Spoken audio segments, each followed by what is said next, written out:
Hey, Smath here. Going to talk titration curves for a few minutes on this video. What we're starting out with is a strong acid, strong base. And what we want to look at on this one is a very standard curve. And what this is we're going to graph the pH versus our volume of titrant. Now, I don't have any true data here. I'm just going to estimate. But when we say titrant, the strong acid is titrated with the strong base. So this is going to be as we add more base. So we're going to start out with a relatively low pH. It's going to stay low until it starts to reach equivalence. And then it's going to shoot vertically and then top out. And this curve, this middle section, is going to be where we can estimate the middle of that is going to be our equivalence point.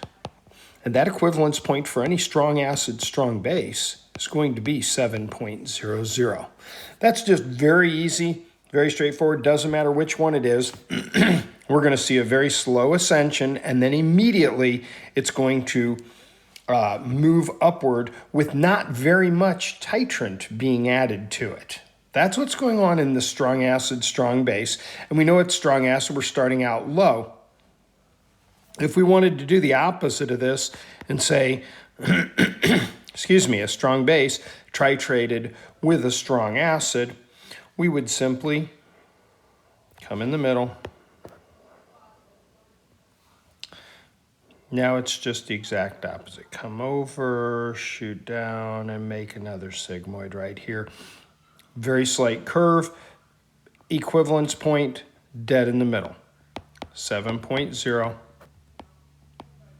equivalence point. Anytime you have a strong and a strong, that's what we can expect. It's just whether we're coming from low to high or high to low. Now, weaks are a different story. We did a problem last week where we titrated a weak acid with a strong base. This was that CH2O or H2CO problem. And what that looks like is quite a bit different. We're going to start out low, and now it's going to have a gradual ascension, then come up, and then come over.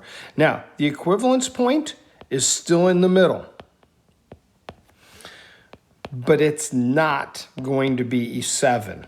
It will be something above 7 because you have a strong base here that's taking control of it. And the other thing we have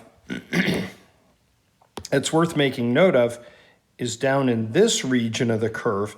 And that point right in the middle of that region is pretty important.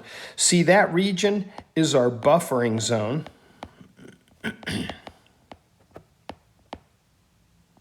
And in the middle of that buffering zone, that's going to be our midpoint. And that, just a reminder, that midpoint is where the pH is going to be equal to the pKa in this case. I can't give you numbers because this is going to vary with every weak acid, strong base combination depending on their concentration. And then the last scenario that we have is if we had a weak base titrated with a strong acid. That's just going to be our opposite. So if we draw our grid down here, draw our grid, we're going to have a weak base. So this was the, the OC6H5Na problem that we did. It's going to gradually decrease. It's got a buffering zone at the top, and then it's going to come into that. And so it has the same zones that we're looking for. It's got this buffering zone up top. In the middle of that buffering zone, that's going to be our midpoint again.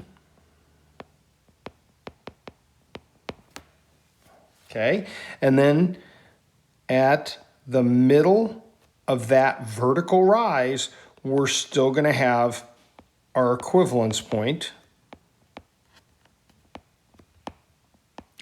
And in this case, we can't say it's going to be 7. As a matter of fact, we can say it's definitely going to be somewhere below 7. We would have to calculate that. But these are the differences for the 4 titration curves. That in the strong and strong, it's a perfect sigmoidal curve. In a weak and weak and strong, it's going to have a buffering zone with a midpoint. I'm Smath. I hope this explanation helped.